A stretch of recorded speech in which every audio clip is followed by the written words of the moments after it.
Helmet ധരിച്ചുകൊണ്ട് മാത്രം വാഹനം ഓടിക്കാൻ ശ്രദ്ധിക്കുക. Use earphone four better experience.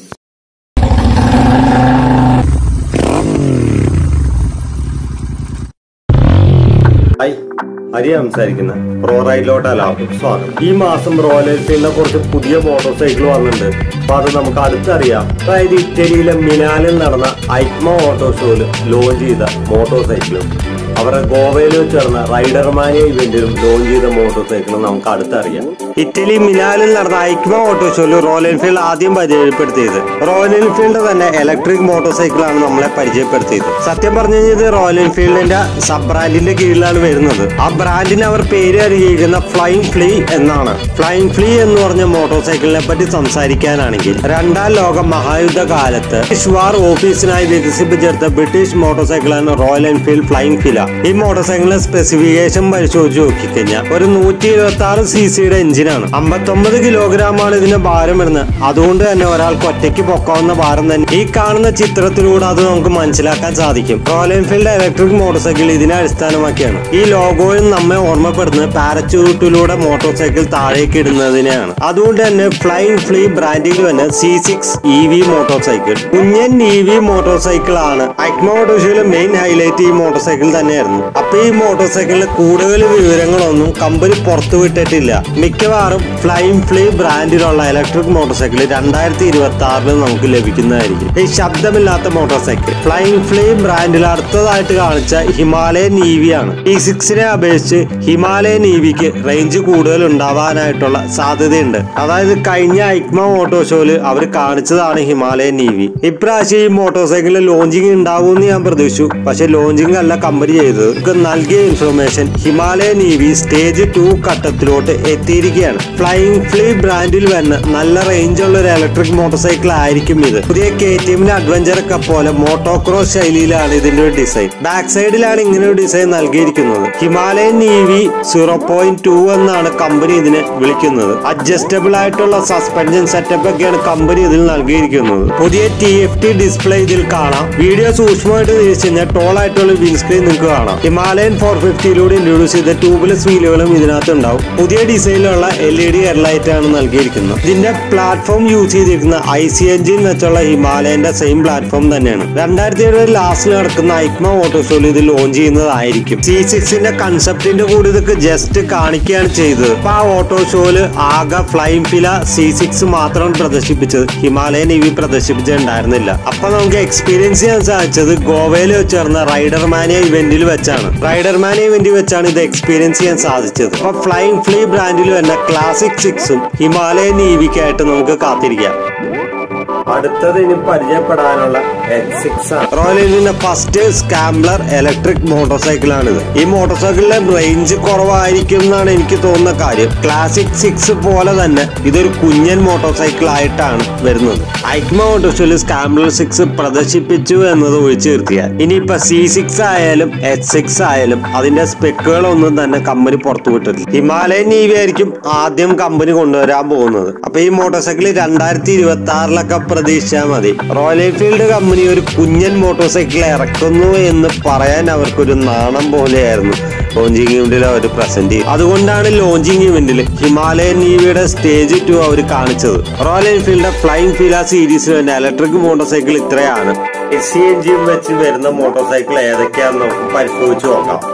അതിൽ ആദ്യത്തെ model royal Enfield bear C50 ആണ്. എന്റെ കാഴ്ചപ്പാടിൽ ഇതൊരു സ്കാംബ്ലർ ലുക്ക് വരുന്ന മോട്ടോർ സൈക്കിളാണ്. ഇതിനെ ഞാൻ പോപ്പർ സ്കാംബ്ലർ എന്ന് ഞാൻ വിളിക്കില്ല. പിന്നെ ഈ പേര് വരാനുള്ള കാര്യം South California US Big Bear തടാകത്തിന് ചുറ്റും നടക്കുന്ന Big Bear motorcycle run 2 സുഹൃത്തുക്കൾ തമ്മിലുണ്ടായ പന്തയമാണ് ഇതിന് കാരണം. 1921 ഇത് ആരംഭിച്ചത്. അതും കാലിഫോർണിയൻ ഹൈവേ പെട്രോൾ ഹൈവേയിലാണ് നടന്നത്. അതായത് കാലിഫോർണിയയിലെ ലൂസോൺ താഴ്വരയ്ക്ക് താഴെ. ഇത് ഒടുവിൽ അതിനെ അക്കാലത്തെ ഏറ്റവും അധികം വലുതും ഏറ്റവും അധികം ചർച്ച ചെയ്യപ്പെട്ടതുമായ മോട്ടോർ സൈക്കിൾ റേസുകളിൽ ഒന്നാക്കി മാറ്റി. റാലിക്ക് ജനപ്രീതി വർദ്ധിച്ചതോടെ അതിന്റെ വെല്ലുവിളികളും കൂടി. എഡ്ഡി മാൾഡർ 500cc റോയൽ എൻഫീൽഡ് ആയിട്ട് ഈ കാലിഫോർണിയൻ റേസിൽ പങ്കെടുത്തിരുന്നു. ഇതൊരു 16 വയസ്സുകാരനായിരുന്നു. 1950കളോടെ ബിഗ് ബിയർ റൺ ഏറ്റവും വലിയ മോട്ടോർ സൈക്കിൾ ഇവന്റുകളിൽ ഒന്നായി മാറി. ഇതിൽ 1000ഓളം റൈഡർമാരെ ആകർഷിച്ച റേസുകളിൽ ഒന്നാണിത്. അദ്ദേഹം അന്ന് യൂസ് ചെയ്തിരുന്ന റോയൽ എൻഫീൽഡ് തന്നെ 500cc C scrambler motor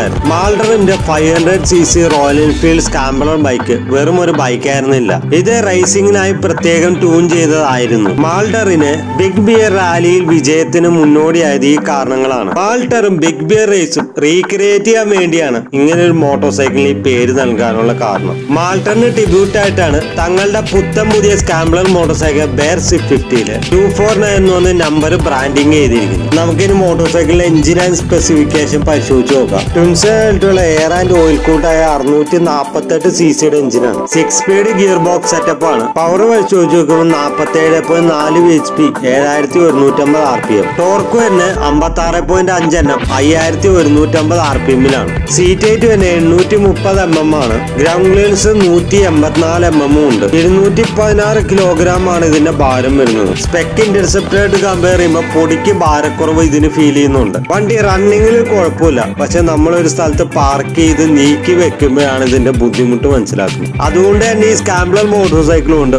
off road ചെയ്യുന്ന കാര്യത്തെ പറ്റി ചിന്തിക്കുകയേ വേണ്ട. ചെറിയ ചില ട്രയൽസുകളൊക്കെ ട്രൈ ചെയ്യാമെന്ന് ചോദിച്ചു നിർത്തിയാൽ സത്യസന്ധമായി പറഞ്ഞു കഴിഞ്ഞാൽ നിങ്ങളുടെ കയ്യിൽ ഇന്റർസെപ്റ്റർ 650 ഉണ്ടെങ്കിൽ അത് ഇതേപോലെ നിങ്ങൾക്ക് കസ്റ്റമൈസ് ചെയ്തെടുക്കാൻ സാധിക്കും. ബേസിക്കലി കമ്പനി ചെയ്തൊരു കാര്യം വെയിറ്റ് കുറയ്ക്കാൻ വേണ്ടി ട്വിൻ എക്സോസിനെ സിംഗിൾ എക്സോസിലോട്ട് മാറ്റി. ഫ്രണ്ടിൽ 43 mm USD ഫോർക്കാണ് നൽകിയിരിക്കുന്നത്. റിയൽ ട്വിൻ ഷോക്ക് അബ്സോർബർ ആണ് നൽകിയിരിക്കുന്നത്.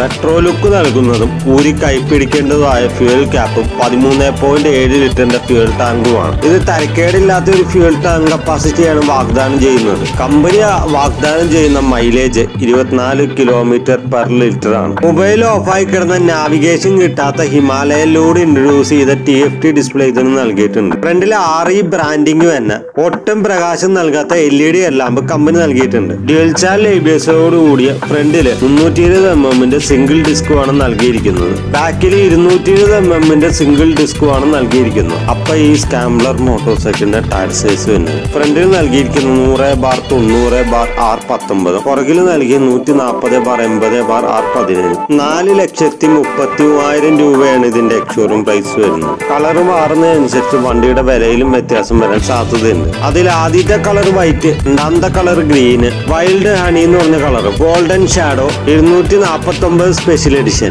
ഇവയൊക്കെയാണ് മോട്ടോർ സൈക്കിളിന്റെ കളറുകൾ. ഐക്മ മോട്ടോർ ഷോയിൽ ലോഞ്ച് ചെയ്ത ക്ലാസിക് 650യെ പറ്റി ഇത് സംസാരിക്കാം. ക്ലാസിക് 650യെ പറ്റി സംസാരിക്കുമ്പോൾ ഒരു പഴയ ഒരു മോട്ടോർ സൈക്കിൾ നിങ്ങളെ കാണിക്കേണ്ടി വരും. അതായത് പുത്തൻ പുതിയ ക്ലാസിക്കിന്റെ സ്പിരിച്വൽ ഗ്രാൻഡ് ഫാദർ എന്ന് വിശേഷിക്കാവുന്ന മോട്ടോർ സൈക്കിൾ ഇതാണ്. 500cc പാരൽ ട്വിൻ എഞ്ചിനാണ്. 1948 ഈ മോട്ടോർ സൈക്കിൾ വന്നത്. 1950 കാലഘട്ടത്തില് റെഡിച്ച് റോയൽ എൻഫീൽഡ് ഈ കാണുന്ന മോട്ടോർ സൈക്കിളിലാണ് അവർ ട്വിൻസിലോട്ട് കടക്കുന്നത്. ഈ മോട്ടോർ സൈക്കിളിനെ അടിസ്ഥാനമാക്കിയാണ് പുത്തൻ പുതിയ ക്ലാസിക് 650യുടെ design inspiration. Royal Enfield Classic 650 history start from this motorcycle. ഈ 500cc മോട്ടോർ സൈക്കിളിനെ അടിസ്ഥാനമാക്കിയാണ് ഷോർട്ട് ഗൺ 650 ഡെവലപ്പ് ചെയ്തത്. ഊതി വീർപ്പിച്ച റീബോൺ ക്ലാസിക്കിനകത്ത് ട്വിൻസിന്റെ ആയിട്ടുള്ള 650cc എഞ്ചിൻ കയറ്റി നോക്കിയിട്ട് ഏറെ വ്യത്യാസങ്ങളൊന്നും ഈ മോട്ടോർ സൈക്കിളിൽ. നിലവിൽ കമ്പനി കാണിച്ചിരിക്കുന്നത് ഇതിന്റെ ഒരു സിംഗിൾ സീറ്റ് വേരിയന്റ് ആണ്. ഇതിന്റെ ഡ്യുവൽ സീറ്റ് വേരിയന്റ് കമ്പനി കാണിച്ചിട്ടില്ല. ബാക്കിലത്തെ സീറ്റ് ഊരി മാറ്റാവുന്ന രീതിയിലായിരിക്കും ഈ മോട്ടോർ സൈക്കിൾ ലോഞ്ച് ചെയ്യാൻ പോകുന്നത്.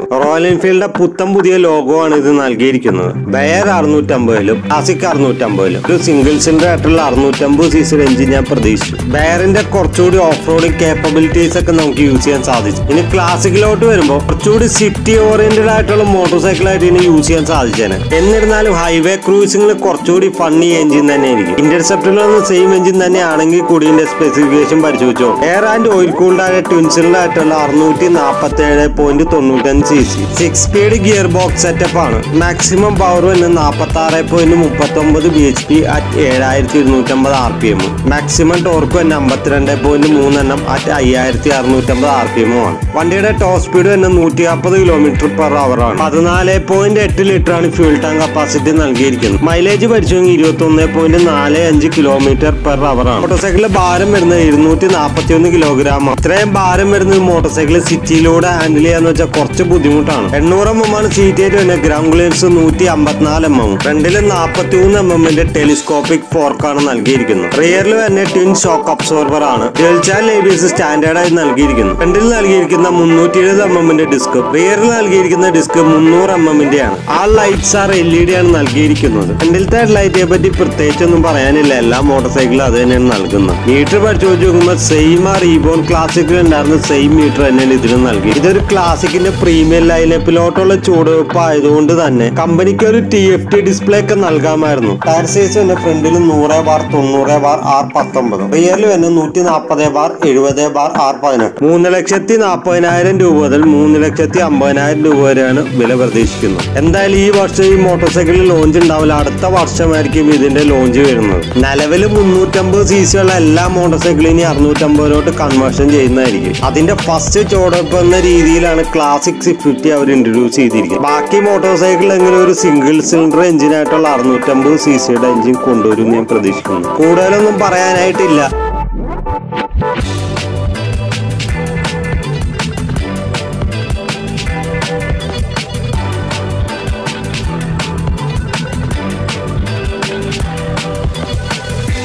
ഗോവയിൽ വെച്ച് നടന്ന റൈഡർമാനി ഇവന്റിൽ ലോഞ്ച് ചെയ്ത മോട്ടോർ സൈക്കിൾ പരിശോധിക്കുമ്പോൾ അതിനകത്ത് ഗോവൻ ക്ലാസിക്കും പിന്നെ സ്ക്രാം 440 എന്ന് പറഞ്ഞ സ്കാംബ്ലർ മോട്ടോർ സൈക്കിൾ, ഹിമാലയന്റെ പഴയ ഹിമാലയന്റെ സ്കാംബ്ലർ വേരിന്റെ മോട്ടോർ സൈക്കിൾ അതിനൊരു അപ്ഡേറ്റഡ് വേരിയന്റ് ലോഞ്ച് ചെയ്തു. അതൊരു എക്സൈറ്റിംഗ് ചെയ്തൊരു കാര്യമാണ്. എക്സൈറ്റിംഗ് എന്ന് വെച്ചാൽ നമ്മളെ ആരും അറിയാതെ രഹസ്യമായിട്ട് ലോഞ്ച് ചെയ്തൊരു മോട്ടോർ സൈക്കിളാണ്. എല്ലാവരും ധരിച്ചിരുന്ന സ്കാം 440 ഡിസ്കന്യൂഡ് ആവുന്ന ധരിച്ചിരുന്ന പല ആൾക്കാരുണ്ട്. ഷോറൂമുകാർ അങ്ങനെയാണ് ധരിച്ചിരുന്നത്. പക്ഷെ ഞെട്ടിച്ചുകൊണ്ട് ആ മോഡല് റീ ലോഞ്ച് ചെയ്യാണ്.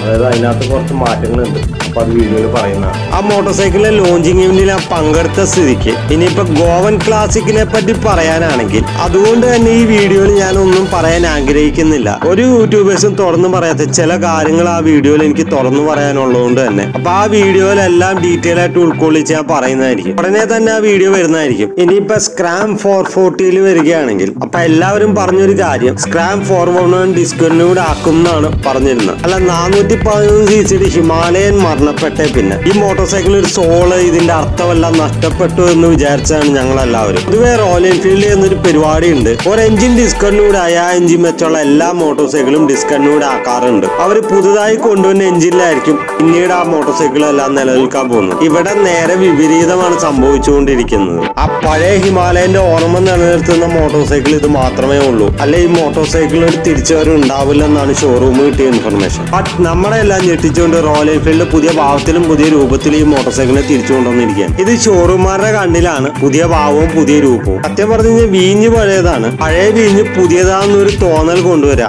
അത്രമാത്രം. പഴയ മോഡലിലെ സെയിം ഡിസൈൻ തന്നെയാണ് പുതിയ മോഡലിൽ നൽകിയിരിക്കുന്നത്. പഴയ മോഡലിന് നല്ല ഫാൻ ബേസ് ഉണ്ടെന്നറിയാം. അതുകൊണ്ട് തന്നെയാണ് ഈ ഡിസൈൻ ഇങ്ങനെ തന്നെ കമ്പനി നിലനിർത്തിയത്. 411 cc എഞ്ചിൻ തന്നെ നിലനിർത്താനായിരുന്നു കമ്പനിക്ക് താല്പര്യം. മാർക്കറ്റിൽ ശക്തമായ ഒരു കോമ്പറ്റീഷൻ ഉള്ളതുകൊണ്ട് തന്നെ പുതിയ ബേസിക്സിന്റെ അപ്ഗ്രേഡേഷൻ ഉള്ളതുകൊണ്ട് തന്നെ കമ്പനി ആ 411 cc ബോർ ചെയ്ത് 440 cc കൺവേർട്ട് ചെയ്തു. ഷോറൂമാരും പറയുമ്പോൾ സ്കാമിന്റെ ഒരു അപ്ഡേറ്റഡ് വേരിയന്റ് ആയിട്ടാണ് ഇതിനെ പുഷ് ചെയ്യാൻ പോകുന്നത്. അപ്പൊ നമുക്ക് ഇതിന്റെ സ്പെസിഫിക്കേഷൻ പരിശോധിച്ച് നോക്കാം. അതേപോലെ എയർ ആൻഡ് ഓയിൽ കൂൾഡ് ആയിട്ടുള്ള 5 സ്പീഡ് ഗിയർ ബോക്സ് ആയിട്ട് 411 cc എഞ്ചിൻ ആണെങ്കിൽ ഇതേപോലെ എയർ ആൻഡ് ഓയിൽ കൂൾഡ് ആയുള്ള 441 cc എഞ്ചിനാണ് നൽകിയിരിക്കുന്നത്. അപ്പൊ ഇതിനകത്ത് കമ്പനി നൽകിയ 6 സ്പീഡ് ആയിട്ടുള്ള ഗിയർ ബോക്സ് ആണ്. പഴയ മോഡലിന്റെ മാക്സിമം പവർ പരിശോധിക്കാനാണെങ്കിൽ 24.31 PS അറ്റ് 6500 RPM. ഇനിയിപ്പോ പുതിയ മോഡലോട്ട് വരുമ്പോൾ 25.42 PS 6250 RPM. പറഞ്ഞു വരുമ്പോൾ കംപ്ലീറ്റ്ലി പുതിയ എഞ്ചിനാണ്. പഴയതിനെ അപേക്ഷിച്ച് ഒരെണ്ണമാണ് പവർ കൂടിയിരിക്കുന്നത്. ഇനി പഴയ മോഡലിലെ ടോർക്ക് പരിശോധിക്കാനാണെങ്കിൽ 32 Nm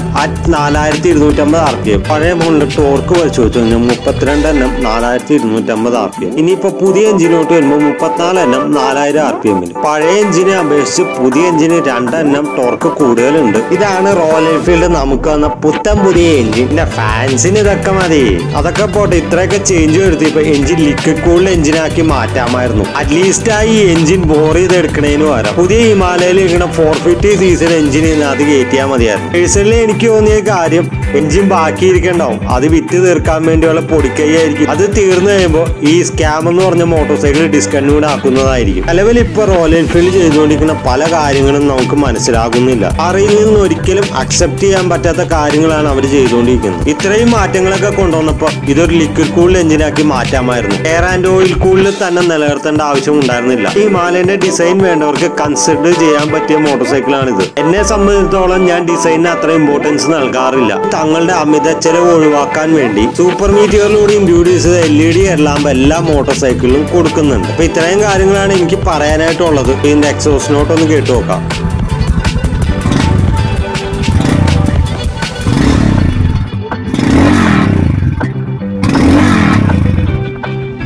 കുറെ കാര്യങ്ങൾ പറയാനുള്ളതുകൊണ്ടാണ് വീഡിയോ കുറച്ച് ലെങ്ത് ആയി പോയത്. വീഡിയോ ഇഷ്ടപ്പെട്ട ചാനൽ സബ്സ്ക്രൈബ് ചെയ്യുക. പിന്നെ ബെല്ലൈക്കണും കൂടി ഞെക്കിക്കോ. ലൈക്ക് ആൻഡ് ഷെയറും കൂടി ചെയ്തോ.